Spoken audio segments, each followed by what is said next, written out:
This is Lisa from Mobile Tech Review, and I know you've been waiting for this one. So many of you have asked for it. This is the Dell XPS 15. Again, this is the 2017 version with Intel Kaby Lake 7th generation CPUs and NVIDIA 10 series Pascal graphics. So a nice performance boost in the graphics department, a little bit of a boost in the CPU department, but modernization is always a good thing. As you can probably tell already just from looking at this, it's the same exact casing. A lot of other things remain the same. We're going to look at it now. You know what? Even for me, this probably won't be a very long video because so much is the same as the last generation model that we reviewed, and we even did a follow-up long-term review on it. Same aluminum casing right here, CNC machine alloy with your kind of Oreo look, the black on the sides. The bottom is the same as well here. It doesn't show fingerprints too much. You can see some here because I've been handling a lot and disassembling the poor thing. But you've got your ventilation here. You've got your rubber feet. It's fairly easy to take it apart. And we've got two average speakers here and here. Not really different from the last generation. They're not the worst I've heard, but they're not fantastic. It's not like multimedia powerhouse speakers. They're adequate is what I would call them. The last generation was something of a gamer because it had NVIDIA GTX 960M graphics. Well, this time we have GTX 1050 graphics with 4 gigabytes of GDDR5 RAM inside. So it makes it more capable, certainly than the last generation, even though that's the lowest animal in the lineup for NVIDIA's performance line, which has the 1050, the 1050 Ti, the 1060, the 1070, and the 1080. So a true gaming laptop, it's not, but you'll see some gaming visuals. It's actually moderately capable as long as you don't expect this to play Witcher at 4K resolution or even 1080p at high. It can't really do that. Low, that's about the best. Continuing the sameness, the ports are the exact same on the side. Here, as you can see, we have traditional USB 3.0 ports. We still have the Thunderbolt 3 port here. Now, interesting thing, because Dell says that this has 2 lanes of PCIe instead of 4, which we would expect from full-power Thunderbolt 3, yet they claim 40 gigabyte per second speeds and is bidirectional. That's a little bit confusing there because you wouldn't think it would be 40 gigabyte per second, but it is 2 lanes and not 4.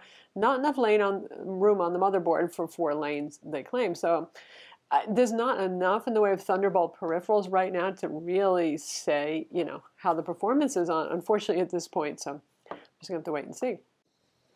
Inside, things are the same too. So if you like the last generation, that's great. If you're hoping for more key travel and better key feel, well, sorry, no, not happening. It still has the same exact keyboard with 1.3 millimeters of key travel. It's not my favorite keyboard. It's not terrible, but it just has that Dell kind of short, abrupt, harsh feel when you press on. Very firm keyboard deck. It's responsive enough.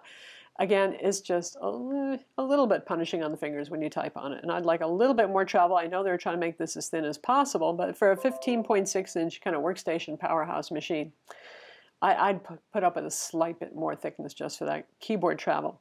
Something new, though, is the Synaptics fingerprint scanner right here. So you have Windows Hello login using the fingerprint scanner there, which is nice. That's a modern touch, and it's competitive with other machines in this price range and this size range on the market. Still the same carbon fiber finish interior that I love the look of. It does pick up some fingerprint oil, so you will have to clean it once in a while if you want to keep it pretty. And we have the same precision trackpad, which when it first came out in the XPS line was a revelation because Windows trackpads were in such a sorry state. And now we've seen others, including some of the more recent Synaptics full-featured trackpads, and I'd have to say I like some of those a little bit better than the precision, but it's a pretty decent trackpad. So opening up the XPS 15 is just like opening up the last generation, which is to say lots of little Torx T5 teeny screws. Here they are, teeny little things. And underneath the ID flap over here, there's 2 Phillips head screws because we all feel better when we use different kinds of screws, don't we? It's a little inconvenient, maybe because this is such a long screw here. They really didn't have that readily available with the Torx head. Anyway, that is what it is. When you take it off, start from the back, it's easier, and it's got some tenacious plastic clips, so it's going to take a good yank. I tried working the guitar pick around the edges of it. Didn't really work so much as just giving it a yank, so there's that. Inside, we have the new larger 97 watt-hour battery, which is close to the legal limit for flying on airplanes. For those of you who are wondering about that, 100 watt-hour, and above, nope, you have to check it in luggage. You can't take it on board the plane. That's why that exists. 2 RAM slots right here, DDR4, 2400 megahertz RAM, And this is a 16 gig model, and it comes with two 8 gig modules. I know some of you are wondering about that and calling up Dell and asking whether you get a single 16 or two 8s. You get two 8s, folks, and that does give you dual channel mode, which helps when it's running on integrated graphics. You get better performance for that. Here is our SSD. We have a 512 gig NVMe PCIe SSD in the M2 slot. With the big battery configuration here, there is no hard drive bay, so this was the only drive in this configuration. So this is a light-on brand SSD. You can see from the benchmarks it does okay. I know there's been a little brouhaha on the net with some of you saying, oh, I really wanted the Samsung, it's fast, and then I got the Toshiba. Well, here's even a light-on. Imagine that. Honestly, it's fast enough. Your killer Wi-Fi card is right here, 1535 AC. As ever, for some reason, Killer's drivers lately have been kind of dubious. So Dell already has Killer driver update on their website. Go get it, because I did notice the connection dropping once in a while. Just stopped. And then, I'd click on it and start right back again. By the way, 32 gigs of RAM would be the maximum with two slots, because 16 gig modules are the largest that are currently available. We have two fans here, CPU and GPU, heatsink pipes right here with the CPU and GPU underneath. Perfectly adequate sizing, honestly, for a machine with this level of graphics and the quad-core CPU inside. So there are the internals. The displays are also the same as last generation. The base model is a full HD 1920 by 1080 matte display, and it's a very nice display, and has a perfectly reasonable resolution, even at 15.6 inches. The real showstopper is the 4K display. Again, that's the same as the last generation, is a sharp IGZO 4K display with IPS, like 170-degree viewing angles and very high color gamut.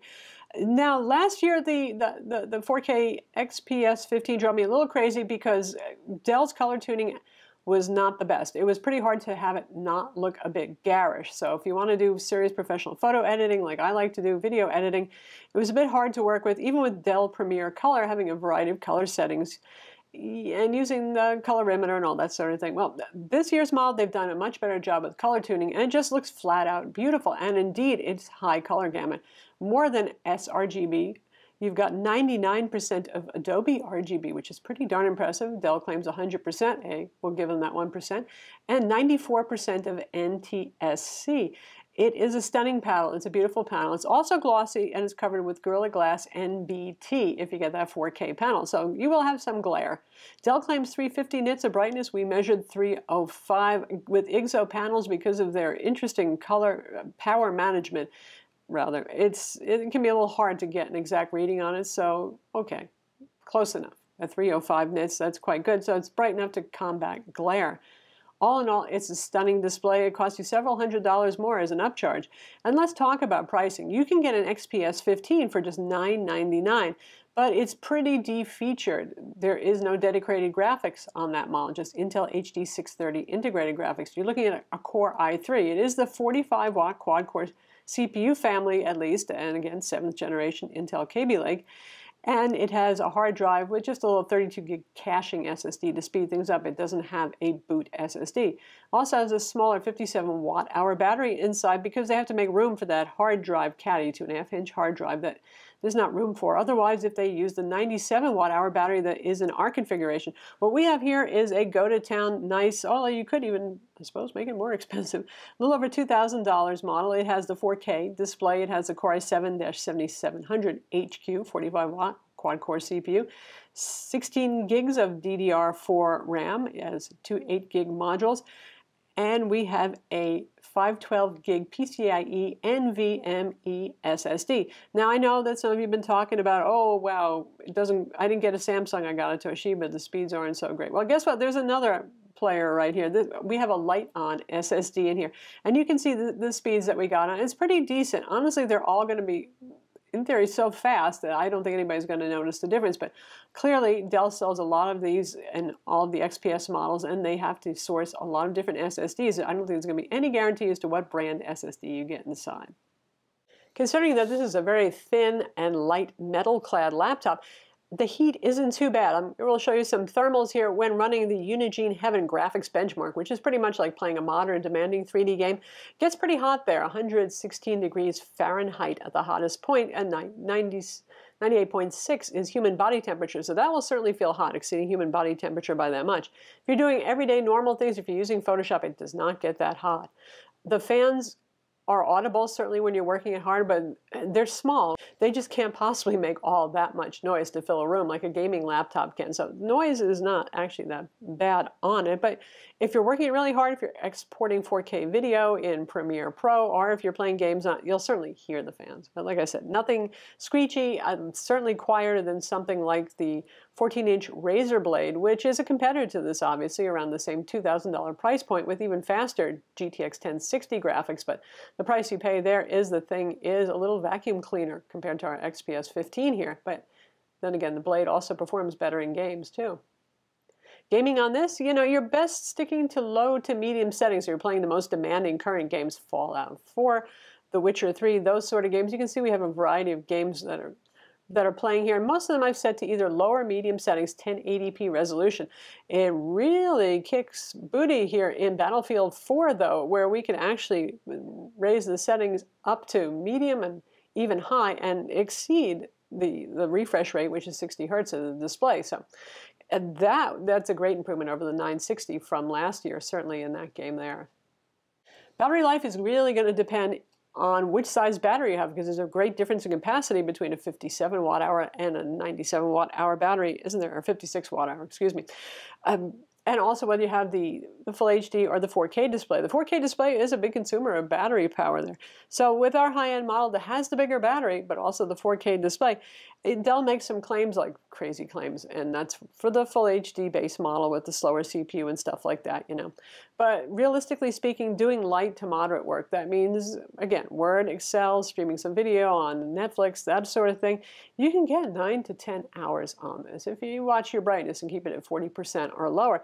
For something this powerful and this thin and light, that's really impressive. Of course, it does have that huge battery inside. Okay, so what are the gotchas? What are the things to not like? There aren't many. When the first version of this XPS 15 design came out, there were growing pains, just like with the XPS 13, because Intel had great driver problems when it came to Skylake with Windows, and a lot of this wasn't really Dell's fault at all. Several early releases of Skylake versions had the same problems, and happily they've had more than a year to work those things out now, and the Kaby Lake generation has been a very minor change in architecture. So that means performance improvements are not so great with Kaby Lake. But the good news is that all the drivers are pretty rock solid, except for that killer Wi-Fi driver. I do like killer, and I'm glad Dell's using it because the performance is very good, but their drivers can be kind of dubious lately. But the latest update from Dell takes care of those problems. The fact that the Thunderbolt 3 port has only 2 PCIe lanes is a little bit of a bummer. I know for those of you looking for the ultimate high performance and maybe using an external graphics amplifier to turn this into a gaming laptop, it certainly has the CPU for it. But again, because there are so few Thunderbolt 3 peripherals on the market, it's really hard to test and say how that's going to affect the performance. And they do still have that bidirectional 40 gigabyte per second performance to fall back on, supposedly. HDMI is 1.4, not 2.0. A little bit of bummer there for those of you who are wanting to do some advanced things with your graphics port. But then if you're using the Thunderbolt 3 port instead, you can actually get HDMI 2.0 using Dell's own USB-C adapter. So there's a way around that if you need it. So overall, there are not really a lot of gotchas here. And the fact that it's going to cost you a pretty penny if you want a nice configuration, it's one of the nicest Windows laptops. For those of you who need a real powerhouse quad-core laptop with dedicated graphics, for folks who are just using Word, Excel, surfing the web, doing WordPress, doing everyday things like that, it's really processing overkill. An HP Spectre X360 15-inch could do the job just fine with a 15-watt dual-core CPU and lower-end dedicated graphics, and that speaks to the competition too. If you want a traditional design laptop, this is great, but if you want something that turns into a convertible, if you want something you can draw on the screen on, this is not the laptop for you. This is for folks who need serious power. You're doing number crunching, you're doing some CAD work, you're doing a little 3D design at home for yourself, or maybe even to augment what it is you do at work during the day, which with a much more powerful workstation. If you're compiling code, this is going to be a lot faster than a dual-core machine. So it depends if you need all this too. So there it is, the Dell XPS 15 9560, the 2017 edition. As ever, one of the powerhouse laptops to beat because it's so thin, it's so light, it's so classy, it's metal, it's powerful. You have a choice of displays, a variety of price points to choose from, so you don't have to go with the $2,000 model. But there's the rub. Let's face it, y'all want the $2,000 model, which is around the price of our configuration right here. You want all the nice bells and whistles that make the XPS exceptional for a 15-inch laptop that weighs under 2 kilograms for those of you who speak metric, or around 4 to 4.5 pounds for those of you who speak imperial measurements. It is certainly going to do well, I think, against the 2016 MacBook Pro, which is kind of underpowered for the money that you're spending. So in terms of looking at a MacBook Pro 15-inch, this one is actually a bargain in terms of power. There you have it. One of the nicest laptops of 2017, out of the gate early. And, you know, it really took the world by storm when it came out in the first edition, too, so it's no surprise. I'm Lisa from Mobile Tech Review. Be sure to subscribe to our YouTube channel for more cool tech videos, and thumbs up if you like this vid.